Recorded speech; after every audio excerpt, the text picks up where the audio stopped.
Think that sometime in the future there's going to be like a niche class of like super geeks that are like into the arts and that are trying to again like work through your blueprint, and they truly understand what we're getting at, because again like whenever you have a discovery such as discovering the arts or the sciences, that does tend to open up the floodgates, right? It does tend to open up like a new kind of wave of discoveries, or just quickly just come one after the other, one after the other.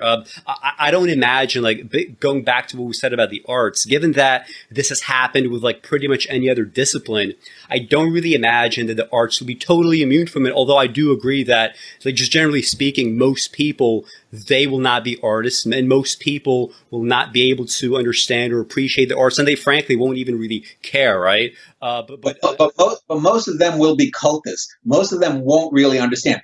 Think now, you said we've known each other 13 years or something. Yeah. Think of the number of people who've been on the E-list who were regulars for 2 or 3 years, and oh, Dan, can you look at this?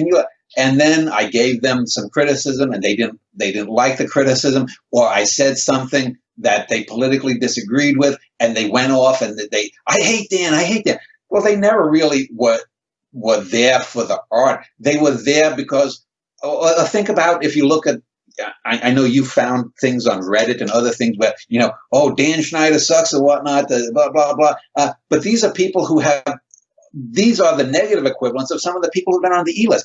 They think that, oh, Dan, when Roger Ebert did his thing on me a decade or more ago, they compared me to, who is that black critic who's an idiot who's always taking a contract? White. Armand White.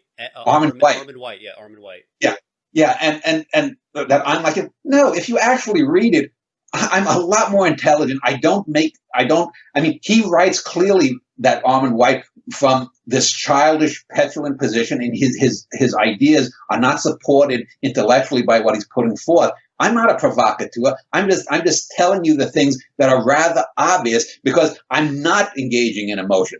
But people will say, well, if you're not engaging in emotion, you clearly have a problem with dealing with emotion. Just like if the all art is political stuff, if you're not engaged, if you think that art isn't political, well, then that's a political statement unto itself. But of course, you can say all art is about poodles. And the extent to which you don't want to engage with the idea of poodles in your art says something about your view of the world and poodles, which is, of course, an absurdity. But people don't see that it's just as absurd to parallax complex things in just one ideological viewpoint. So everything is going to be pulled down to the lowest common denominator. Dan Schneider is not going to be a critic that they're going to understand, or the work's going to be understood. A very thin slice will.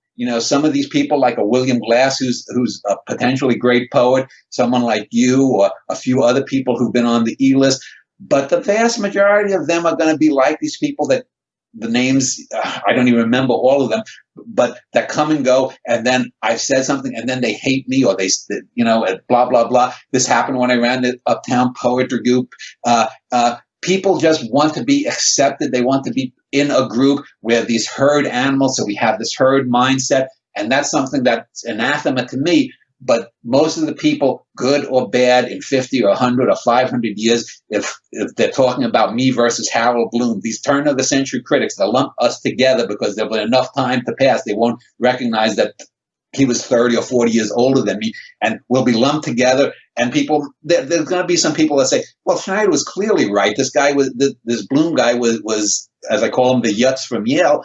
But the vast majority of people, it's just going to be a name thing. And if some charismatic figure in 200 years becomes a champion of the Schneiderian art view, they will look at him as rediscovering me the way I discovered, or quote unquote discovered, James Emmanuel or something. And they'll latch onto my work as a byproduct of them trying to latch onto this latter day critic who's championing my work. This is the way human stuff goes.